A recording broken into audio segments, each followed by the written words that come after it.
മൂഴിക്കുളം പാലത്തിന് മുകളിൽ നിന്നും കുഞ്ഞിനെ പുഴയിലേക്ക് എറിഞ്ഞുകൊന്ന കേസിൽ അമ്മയെ ചെങ്ങമനാട് പോലീസ് കസ്റ്റഡിയിൽ ചോദ്യം ചെയ്യുകയാണ്.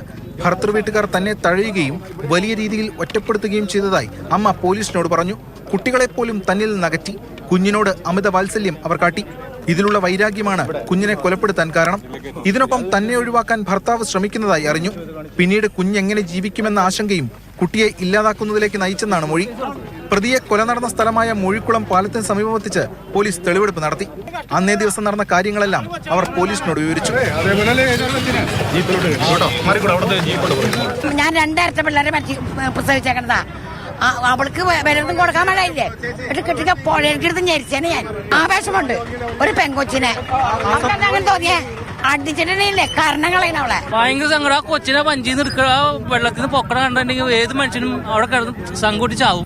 മകൾ പീഡനത്തിന് ഇരയായിരുന്ന വിവരം അറിഞ്ഞിരുന്നില്ലെന്നാണ് അമ്മയുടെ മൊഴി. ഇതേക്കുറിച്ച് ചോദിച്ചപ്പോൾ നിസ്സംഗഭാവമായിരുന്നു അവർക്കെന്ന് പോലീസ് വ്യക്തമാക്കുന്നു. അതിനിടെ അമ്മയ്ക്ക് മാനസിക പ്രശ്നമുണ്ടെന്ന് നേരത്തെ ഭർത്തൃ വീട്ടുകാർ ആരോപിച്ചിരുന്നു. എന്നാൽ മാനസിക വെല്ലുവിളി ഇവർക്കില്ലെന്ന് അന്വേഷണ സംഘം പറയുന്നു. അമ്മയ്ക്ക് ആത്മവിശ്വാസക്കുറവുണ്ട്. മക്കളുടെ കാര്യം പോലും നോക്കാൻ പ്രാപ്തിക്കുറവുണ്ട്. അല്ലാതെ വലിയ പ്രശ്നങ്ങളില്ല. കൂട്ടുകുടുംബം പോലെ കഴിഞ്ഞ സാഹചര്യം അച്ഛന്റെ സഹോദരൻ മുതലെടുക്കുകയായിരുന്നെന്നാണ് പോലീസ് കരുതുന്നത്. അമ്മ കുട്ടികളെ കൊലപ്പെടുത്താൻ നേരത്തെ ശ്രമിച്ചിരുന്നുവെന്ന മൊഴികളും പോലീസ് തള്ളി. പോക്സോ കേസും ഈ കൊലപാതകവും തമ്മിൽ ബന്ധിപ്പിക്കുന്ന തെളിവുകൾ ഈ ഘട്ടത്തിലൊന്നും തന്നെ ലഭ്യമായിട്ടില്ല എന്നാണ് പോലീസും പറയുന്നത്. എന്തായാലും പുത്തൻകുരിശ് പോലീസ് പോക്സോ കേസിൽ പിതൃസഹോദരനെ കസ്റ്റഡിയിൽ വാങ്ങി വിശദമായി തന്നെ ചോദ്യം ചെയ്യും.